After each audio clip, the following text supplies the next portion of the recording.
누가복음 12장 49절에서 59절 말씀을 통해서 하나님께서 우리로 하여금 깨닫게 하시는 것을 깨닫고 또 순종할 수 있기를 원합니다. 누가복음 12장 49절에서 59절입니다. 한 절씩 교독하도록 하겠습니다. 제가 먼저 읽도록 하겠습니다. 내가 불을 땅에 던지러 왔노니 이 불이 이미 붙었으면 내가 무엇을 원하리요?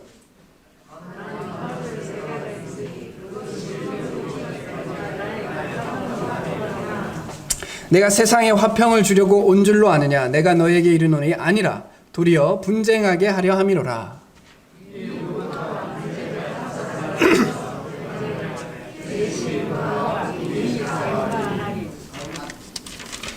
아버지가 아들과 아들이 아버지와 어머니가 딸과 딸이 어머니와 시어머니가 며느리와 며느리가 시어머니와 분쟁하니라 하시니라.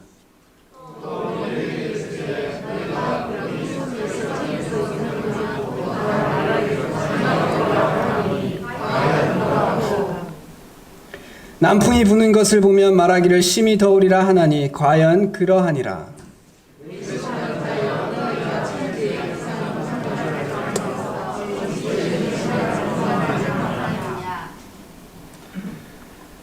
또 어찌하여 옳은 것을 스스로 판단하지 아니하느냐?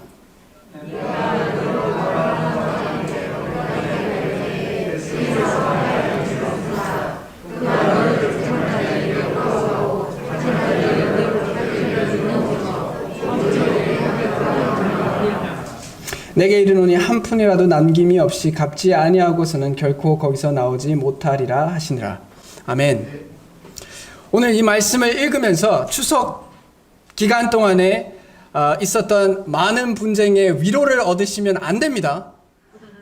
여기서 이야기하는 것처럼 저희가 이제 이렇게 한국 흔한 이야기들 가운데 그 명절 후유증이라고 있습니다. 명절 갔다 오시면 이제 싸우시는 분들도 있고, 아니나 다를까 이번에도 살인 사건이 났어요. 뉴스에. 그거 참, 그 좋은 명절에 모여가지고 사람을 죽일 정도로 다툰다라는 게 참 놀라운데. 근데 그럴 때가 있더라고요, 사람들이. 사람들과 만났을 때 서로 다투기도 하고 싸우기도 하는 모습들을 보여주고 있습니다. 예수님께서 본인에 대해서 이야기하실 때, 특히 누가복음에서 얘기하실 때 평강의 왕이시다라고 이야기하시고 화평케 하는 자는 복이 있다라고 말씀하셨고 본인께서 하나님의 화평이다라고 말씀을 하셨어요. 그런데 오늘 말씀을 보면 그거와 반대되는 것처럼 보여지는 말씀이 있습니다. 마치 화평을 주러 온 것이 아니고 오히려 분쟁하게 하기 위해서, 그리고 대놓고 직접적으로 가족들끼리 분쟁하게 만든다라고 말씀하고 계십니다. 이 말씀을 우리가 잘 보아야 해요.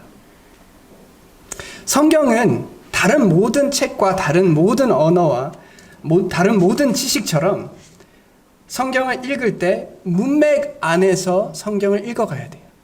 제가 배울 때 그 교수님께서 이런 말씀을 하셨어요.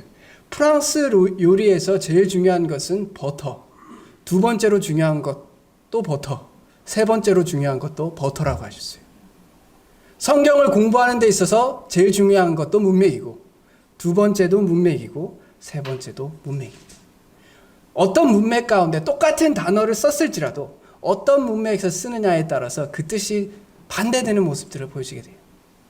오늘 말씀 중에 첫 번째 구절을 보면 내가 불을 땅에 던지러 왔다라고 얘기합니다.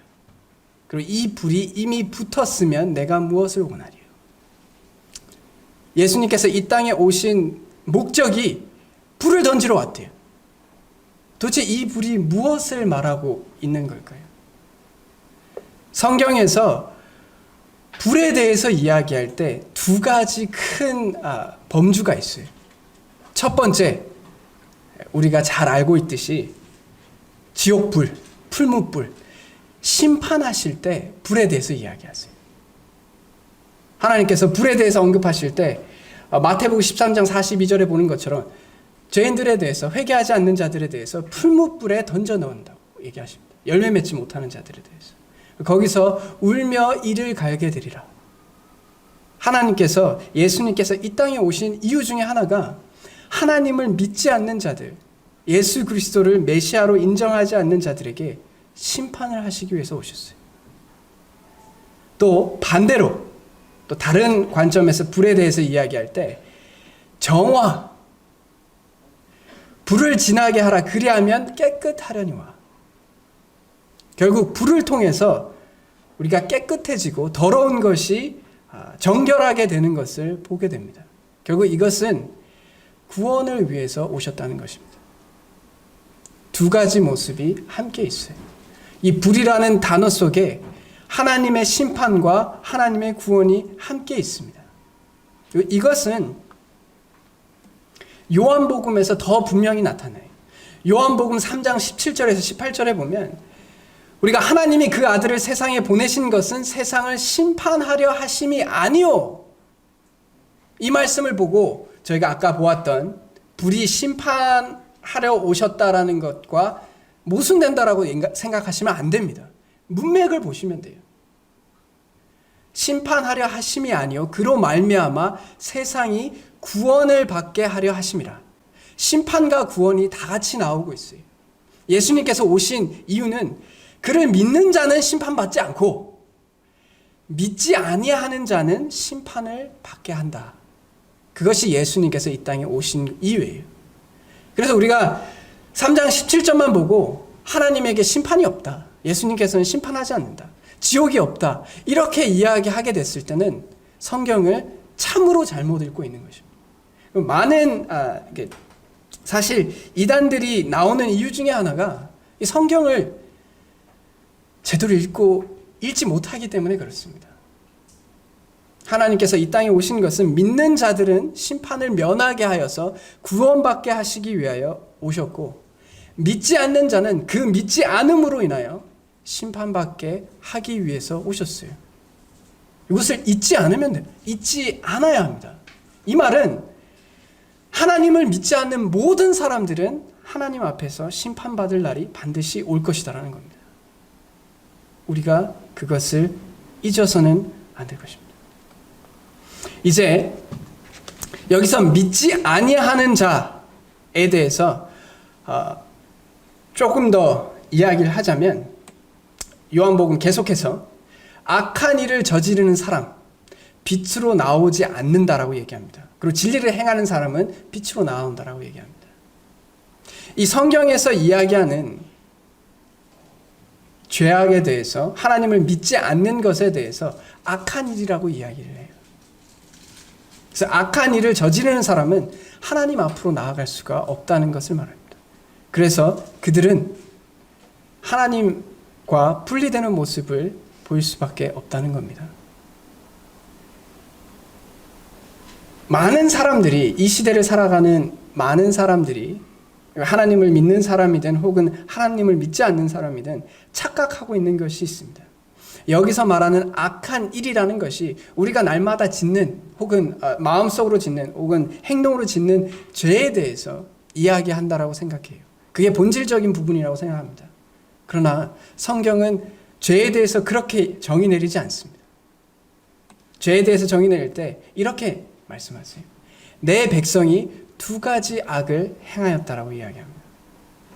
그리고 그 악은 하나는 하나님을 버린 것이고, 또 다른 하나는 버린 하나님의 자리에 내 자신이 그 자리를 차지한 것이 하나님께서 말씀하시는 악이에요.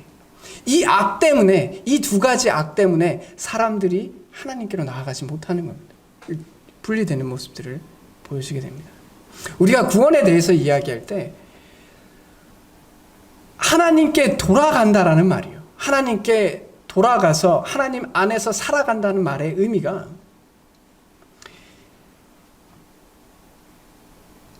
나의 주인 되시는, 나의 하나님 되시는 하나님께 돌아가서 아무리 생각해봐도 하나님이 만물의 주인이시고 그분과의 관계를 회복해야 하는 것을 깨닫고 주님께 이제 돌아가려고 하는데, 그 자신의 인생을 뒤돌아보니, 그리고 내가 앞으로 살아갈 인생을 생각해보니 그 죄가 도저히 하나님 앞에 나아갈 수 없게 만드는 것을 발견하게 돼요.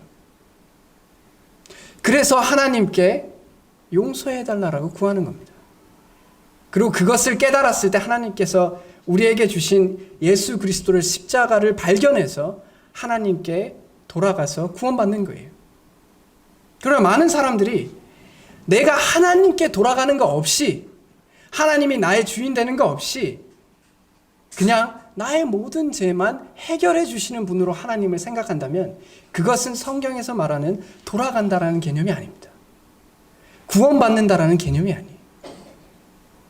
하나님과의 관계가 회복된다라는 개념이 아닙니다. 성경에서는 하나님께 돌아갈 때, 그리고 하나님을 다시 주인 삼는 것을 구원이라고 이야기하고 있습니다. 오늘 말씀에서 화평과, 내가 화평을 주러 온 것이 아니라 분쟁을 주러 오셨다는 이 말씀도 우리가 오해하지 말아야 할 것이, 여기서 말하는 화평은 인본주의에 빠졌을 때 생기는 화평을 말합니다. 성경에 보면 모든 사람에게 칭찬받는 사람은 화가 있다라는 말씀이 있어요. 우리가 신천지나 하나님의 교회나 여호와의 증인과 화목하려면 어떻게 하면 될까요? 그들이 믿는다라고 이야기하는 교리에 동의하면 됩니다. 어머니 하나님도 계셔. 이만희도 있어. 이만희도 구원자야. 이렇게 동의하게 됐을 때 우리는 그분들과 화목하게 됩니다. 우리가 하나님을 믿게 되면 어쩔 수 없이 다투게 되고 어쩔 수 없이 분쟁하게 되는 것이 반드시 발견하게 됩니다. 그것이, 세상은 본인이 정한 신이 있고 본인이 원하는 하나님이 있어요. 그런데 그리스도인들은 그 모든 것들은 다 거짓이고 옳지 못하고 맞지 않다라고 이야기하면서 오직 여호와 하나님만이 참 하나님이고 그분께 갈 수 있는 길은 오직 예수 그리스도를 통해야지만 그 길을 갈 수 있다라고 이야기합니다. 그러니까 싸울 수밖에 없는 거예요. 그러니까 분쟁할 수밖에 없는 거예요. 우리가 추석 때 모여가지고 그 자존심 상해서 싸우거나, 아니면 내 자식 자랑하다가 싸우거나, 남 자식 자랑에 마음 상해서 싸우거나, 아니면 지 평수가 적어서, 아니면 차가 부족해서, 그래서 싸우는 게 아니에요. 우리의 분쟁은 우리의 유일하신 하나님 아버지를 인정하는 것과 그렇지 않는 것과 가운데 싸우게 됩니다. 그것과의 분쟁이에요. 제가 처음에 구원받았을 때 저희 아버지가 저를 굉장히 싫어했어요. 그 이유가, 야, 네가 그 전까지는, 하나님을 믿기 전까지는 내가 무슨 말만 하면, 내가 무슨 말을 해도 다 얘만 얘기했는데, 근데 교회 다니고부터는 아니다라는 말을 자꾸 한다는 거예요. 그 전까지는 아버지하고 화목했단 말이죠. 왜냐? 나에게 하나님이 없었으니까. 나에게 오직 주인 되시는 예수님이 없었기 때문에 아버지가 무엇을 이야기하든 그것에 대해서 예라고 얘기하는데 어려움이 없었어요. 그런데 하나님을 믿고 나니까, 아버지 이건 아닙니다. 오직 하나님이 진정한 하나님이시고 그분을 위해서 사는 것이 참으로 합당한 것입니다 라고 했을 때 분쟁이 생기는 거예요. 우리가 추석 기간 동안에 그 복음을 전하기 위해서 분쟁이 있었고, 그 복음을 전하기 위해서 불편함이 있었던 가정이 계시다면, 그런 분이 계시다면 주님의 축복이 그분들과 함께 할 거라고 믿습니다. 하나님의 은혜가 그분들과 함께 하실 것이라고 믿습니다. 예수님께서 이 땅에 오신 것은 하나님의 기준에 따라 살아가는 거룩한 자들이 세상과 타협하지 않는 삶을 하기 위해서 오셨어요. 그래서 내가 세상에 화평을 주려고 오셨다라고 하지 않습니다. 그리고 이런 일들은 성경 가운데 자주 일어나요. 첫 번째 살인자인 가인과 아벨을 보세요. 가인을 보세요. 만약에 하나님의 거룩한 아벨이 하나님에게 합당한 예배를 드리지 않았더라면, 가인처럼 그냥 이런 예배 저런 예배, 그 성의 없는 예배를 드렸으면 가인이 아벨을 미워하지 않았을 것입니다. 원래 같은 동료의 사람들은 잘 안 싸워요. 스스로의 이익이 부딪히기 전까지는 생각이 비슷한 사람들은 안 싸웁니다. 근데 가인은 아벨이 거룩하게 예배드린 것으로 인하여, 그리고 하나님이 그것을 연락하고 가인은 연락하지 않는 것을 보고 화가 나서 아벨을 죽입니다. 야곱과 에서도 보십시오. 하나님께서 야곱을 택했어요. 에서가 야곱을 얼마나 미워하였는지를 보십시오. 또 요셉의 삶도 보십시오. 요셉도 형들이 요셉을 종으로 팔기까지, 심지어 그러니까 결국 죽이기까지 싫어하게 됩니다. 하나님께서 하나님과 함께하는 사람들에게 있어서 세상의 미움을 받는 것은 흔한 일이에요. 성경에서도 애매히 받는 고난에 대해서 이야기합니다. 나의 죄로 인해서 받는 것이 아니라 하나님을 선택하고 하나님을 사랑하기 때문에, 또 하나님의 임재를 경험하였기 때문에 고난을 받는 것이 우리의 삶 가운데 있습니다. 성경을 통해서 보게 됩니다. 에스더서에서 나오는 에스더에서도 하만과 모르드게의 관계에서도 모르드게가 하만에게 절을 했으면 그런 상황이 되지 않았을 거란 말이죠. 미움을 받지 않았을 것입니다.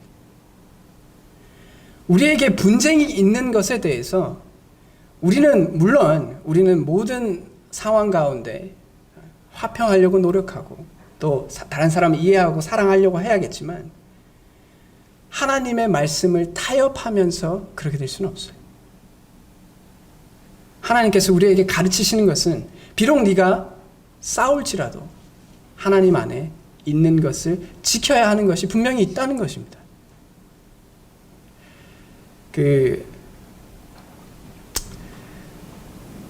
다음 구절에 로마서 12장 18절에 보면 이렇게 이야기합니다. 할 수 있거든 너희로서는 모든 사람과 더불어 화목하라라고 이야기합니다. 그 말은 할 수 있거든, 우리가 할 수 있는 한 모든 사람과 화목하라라고 이야기합니다. 근데 우리가 이렇게 우리가 주님의 진리를 지키기 위해서 분쟁하는 것이 우리들 삶 가운데 있다면 우리는 주님 앞에서 제대로 성장하고 있는 것입니다. 그러나 반대로 자신의 유익과 자존심과 누가 더 높아지기 위해서 분쟁하고 있다면 그것은 주님 앞에서 전혀 기쁨이 되지 않는 모습일 것입니다. 제가 군에 있을 때 이제 헌병을 하다가 그리고 제가 항상 군에서 헌병을 했다고 하면 사람들이 잘 안 믿어요. 네. 한국의 헌병은 키도 크고 잘생겨야 되는데, 미군의 헌병은 별로 그렇게 중요하지 않습니다. 카투사의 헌병은 그냥 별로 중요하지 않아요. 그래서 그냥 제가 헌병을 하다가 이제 말년 병장이 돼서 보직이 바뀌었어요. 이제 선임 병장이 되어서 이제 중대장님을 이제 보좌하는 일을 했었어요. 그래서 그분하고 이제 가깝게 지냈는데 매일 보니까요. 매일 보고 아침마다 이제 보고해야 되고 이렇게 하다 보니까 자주 보는데, 그래서 그분이 하나님을 믿는 분이 아니세요. 저하고 이제 그리고 근데 제가 이제 그리스도인이라는 걸 아셨고, 그래서 교제를 하다가 중대장님이 저한테 가끔 그런 얘기해요. 그런 얘기를 하셨어요. 야, 이나나, 너만 주님이 있는 게 아니다. 나도 주님이 있다. 내가 오늘 저녁에 주님 만나러 간다 라고 저한테 얘기했어요. 어떤 주님인지 아시죠? 이런 주님이에요. 술주자를 쓰셔서 나도 주님을 만나러 간다고 거의 매일 가시는 것 같아요. 그래서 그렇게 하시면서 그렇게 생활을 하시면서 저한테 이런 얘기들을 할 때가 있어요. 사람들은, 우리가 이렇게 세상 사람들은 술 한잔 하면서 다 푸신다는 거예요. 술 한잔 하면서 다 풀고 술 한잔해서 안 풀어질 일이 잘 없다라는 거예요.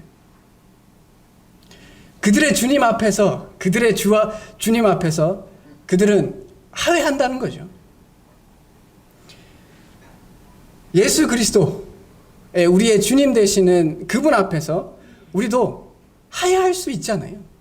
털고 갈 수 있는 것들이 있어요. 그러나 이 털고 간다는 개념이 하나님의 진리와 그것을 타협한다는 말이 아닙니다. 우리 교회 안에서 정말 이런 거룩한 분쟁, 악의 합형이 아니라, 죄악의 합형이 아니라 거룩한 분쟁을 하기 위해서 교회에서 분쟁이 있는 교회는 정말 멋진 교회예요. 그래서 이것을 판단해 봤을 때, 우리가 이것을 고민해 봤을 때, 누군가가 거룩한 분쟁을 하는 삶은 오히려 다른 사람에게 거룩한 영향력을 미칩니다. 그리고 내가 악의 화평을 추구하는지 아니면 거룩한 분쟁을 추구하는지 혹은 잘못된 죄악의 분쟁을 추구하는지 그것을 판단하는 가장 좋은 방법은 의도를 보는 거예요. 내가 이런 분쟁이나 다툼이나 싸움이 있을 때, 그 가운데 있을 때 내가 정말 하나님의 거룩하심을 위해서 남들과 대립하고 있는지, 아니면 내가 좀 더 좋게 보여지기 위해서 마치 바리새인들처럼 남들에게 좀 더 인정받기 위해서 그렇게 분쟁에 참여하고 있는지 스스로 돌아보셔야 합니다. 그것이 될 때에 우리가 그 다툼이 거짓된 혹은 그 악의 다툼인지 아니면 거룩한 분쟁인지를 분별하게 돼요.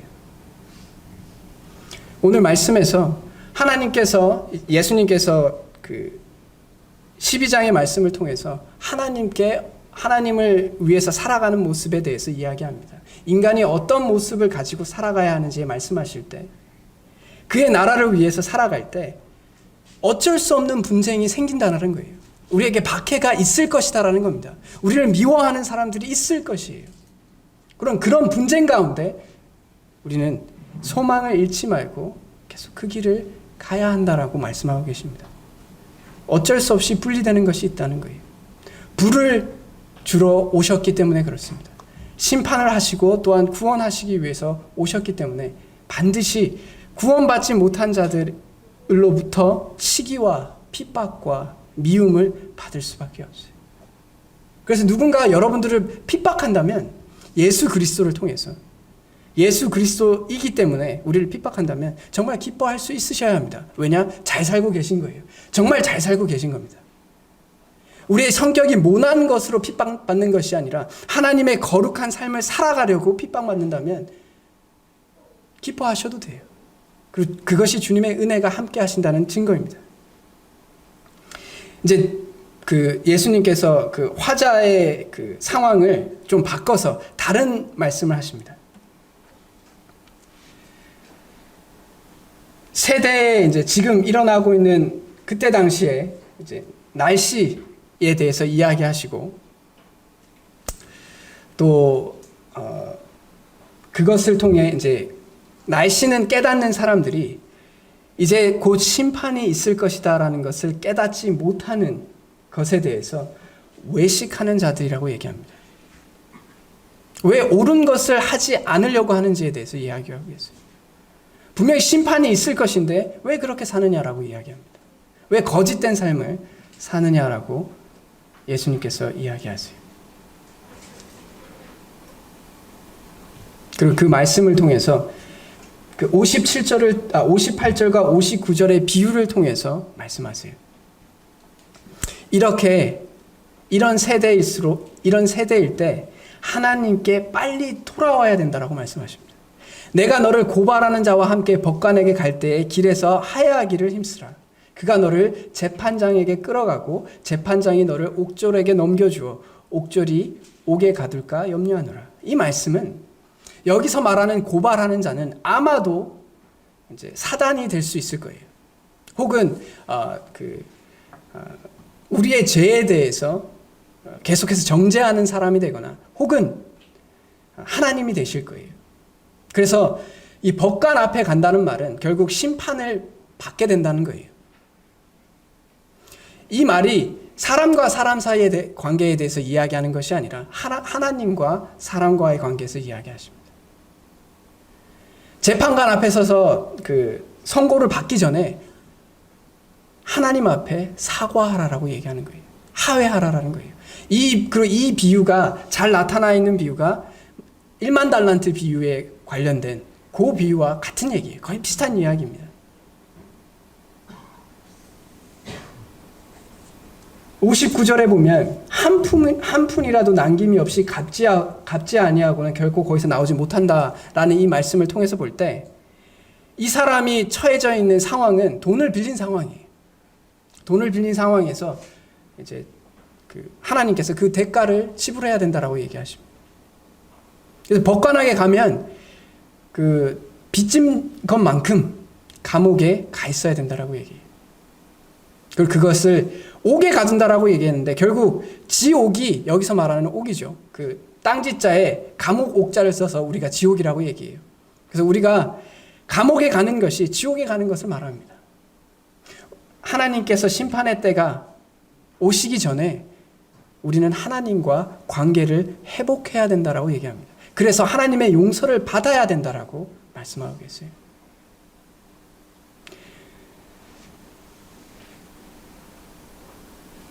우리의 삶에서 신분이 변하는 회개, 하나님과의 관계가 회복되는 회개는 일생에 딱 한 번만 있습니다.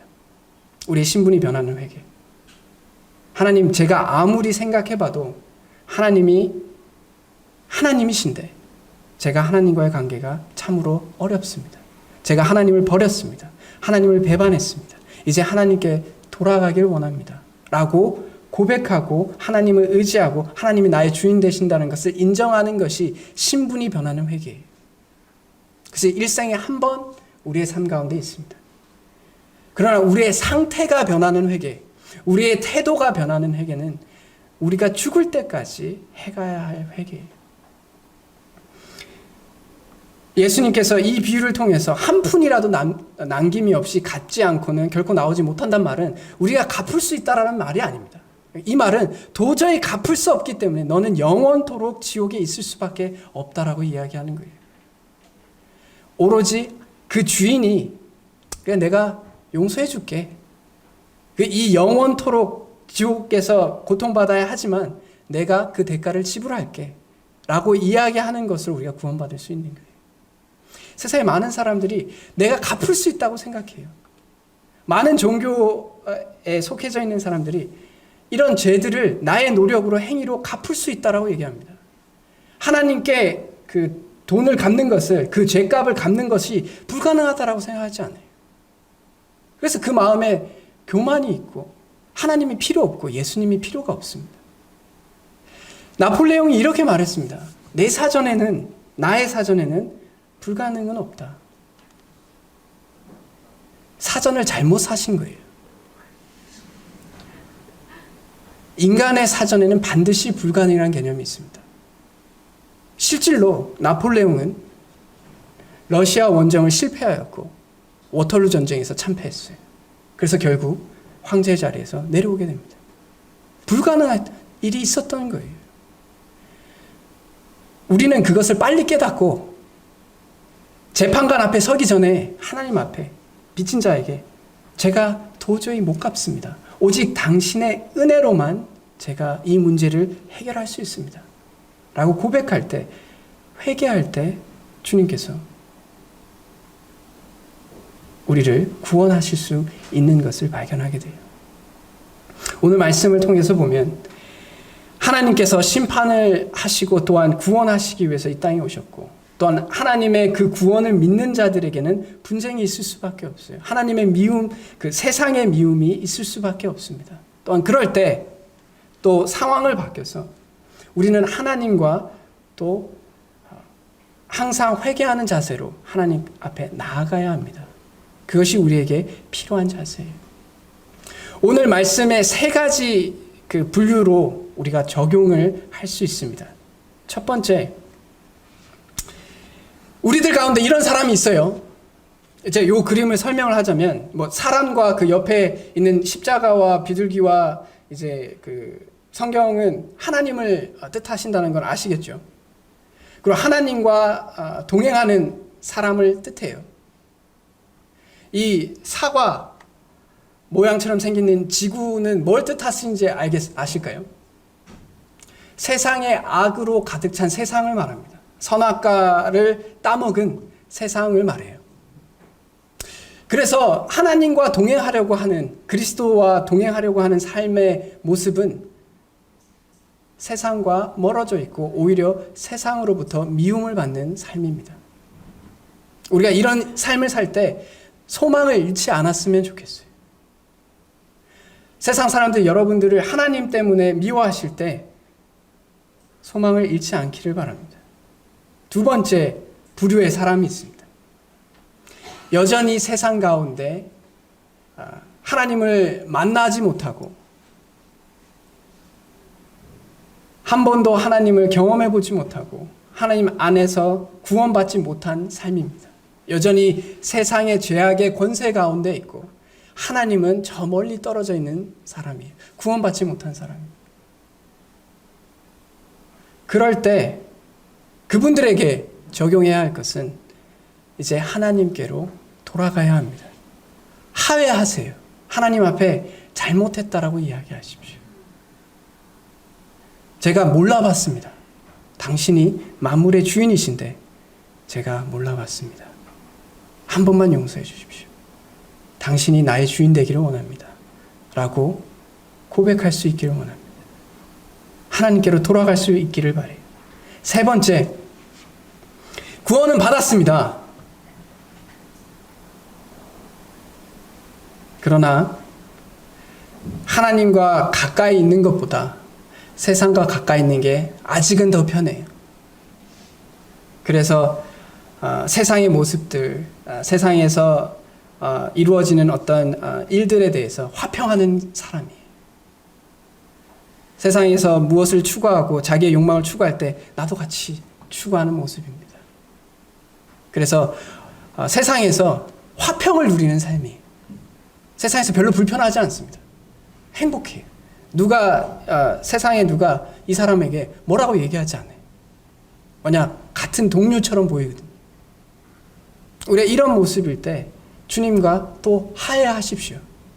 하나님께서는 우리를 용서해 주셨어요. 그러니까 용서를 해주셨고 앞으로도 계속 용서해 주실 분이세요. 그런데 자꾸 내 자신을 바라보고 나의 죄의 큰 것을 바라보고 그러다 보니까 자기가 스스로 뻘쭘해서 자기가 스스로 위축돼서 하나님과 멀어지는 것을 보게 됩니다. 그러지 마시고 우리가 죄를 지을 수 있고요. 누군가를 상처받게 할 수도 있고 누군가로부터 상처받을 수도 있고 화를 낼 수도 있고 미워할 수도 있고 다 그럴 수 있어요. 그러나 하나님께서 하회하시기를 원하세요. 자녀들을 키워봤을 때 자녀가 돌아오기를 용서를 구하기를 항상 바라고 있는 것을 발견하게 됩니다. 저도 이제 지호는 아직 개념이 없으니까 옳고 그름에 대해서 알지 못하니까 그러하더라도 노아는 제가 항상 노아에게 하려고 하는 것 중에 하나가 잘못을 하면 꼭 미안하다는 말을 하게 만들어요. 제 자신이든 아니면 다른 사람이든. 왜냐? 본인이 그렇게 말을 해야 본인이 용서받았다는 걸 깨닫습니다. 하나님께서 사랑하시고 용서하셨다라고 분명히 성경을 통해서 이야기함에도 불구하고 내가 스스로 용서받지 않았다라고 생각하는 사람들이 너무 많아요. 하나님 앞에 편안하게 나아가질 못해요. 그래서 계속 불편하고 주저주저해요. 너무 안타깝습니다. 용서를 받았음에도 불구하고. 우리가 이런 삶에서 벗어날 수 있기를 간절히 바라요. 회개하는 것을 두려워하지 않는 저희들이 되었으면 좋겠습니다. 정말 그래요. 회개를 잘 할 수 있다면, 회개하는 사람이라면 저는 정말 잘하고 계신다라고 얘기하고 싶어요. 교회 안에서 어떤 일이 있었어요. 누가 이제 본인 입장에서는 제가 봤을 때 본인 입장에서는 그분에게 이제 그분이 원하지 않는 것을 원하는 것을 거절하는 것이 그분의 입장에서는 맞았다라고 생각을 해요. 혹은 뭐 틀렸다라고 생각하지 않는 입장이었어요. 근데 이제 이분께서는 그것으로 인해서 마음이 어려웠어요. 근데 이분이 본인이 틀리지 않음에도 불구하고 이분이 어려운 것을 보고 그분에게 가서 사과하는 걸 봤어요. 제가 그것을 보고 제 스스로 제가 그것을 보고 나서 참 감사하다고 생각했어요. 참 잘하고 계신다라고 생각했어요. 우리가 낮아지는 것이 주님 앞에 회개하는 거예요. 우리가 낮아지는 것이 하나님과 화해하는 길입니다. 그리고 사람과의 화해도 마찬가지예요. 낮아지는 것이 화해하는 거예요. 관계가 힘들 수도 있고 어려울 수도 있어요. 낮아져서 먼저 가서 인사하기도 하고 먼저 가서 이야기하기도 하고 그것이 우리의 삶 가운데 있을 때 정말 잘하시는 겁니다. 그리고 정말 멋진 일이에요.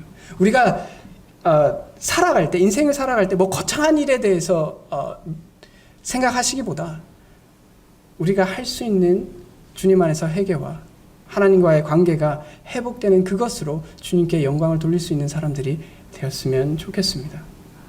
네, 이제 12장을 정리하자면 12장 전체는 인간이 어떻게 살아가야 하는지에 대해서 이야기할 때 인본주의를 피하고 속물주의, 자본주의를 피하고 오직 그의 나라와 그의 의를 구하는 것이 우리의 인생의 본분이라는 것을 12장을 통해서 이야기했어요.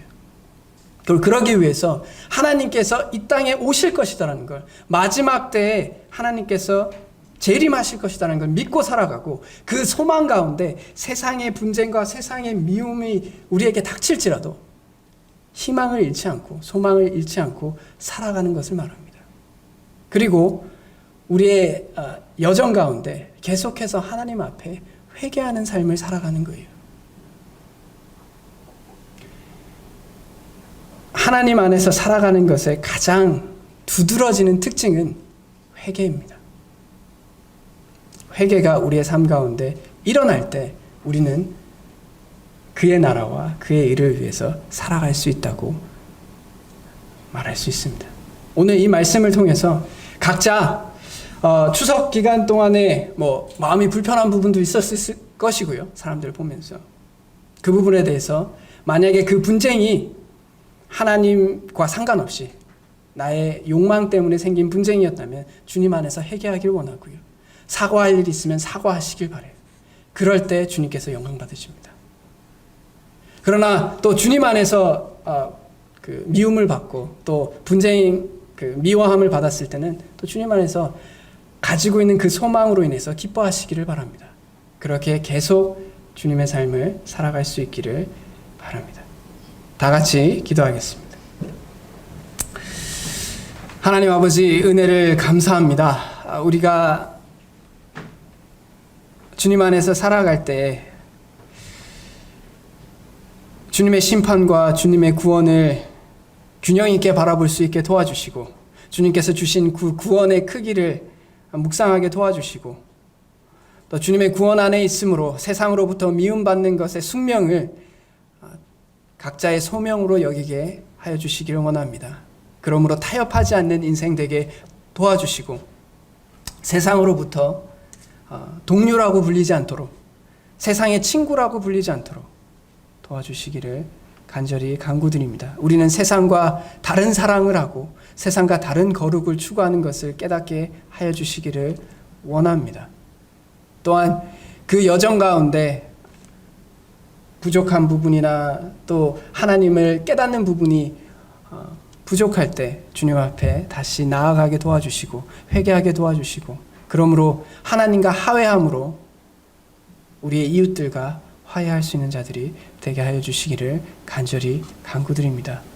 그렇게 인간의 본분의 삶을 이 땅에서 은혜롭게 살아갈 수 있도록 도와주시기를 원합니다. 이 모든 것을 우리 주 예수 그리스도의 이름으로 기도드렸습니다.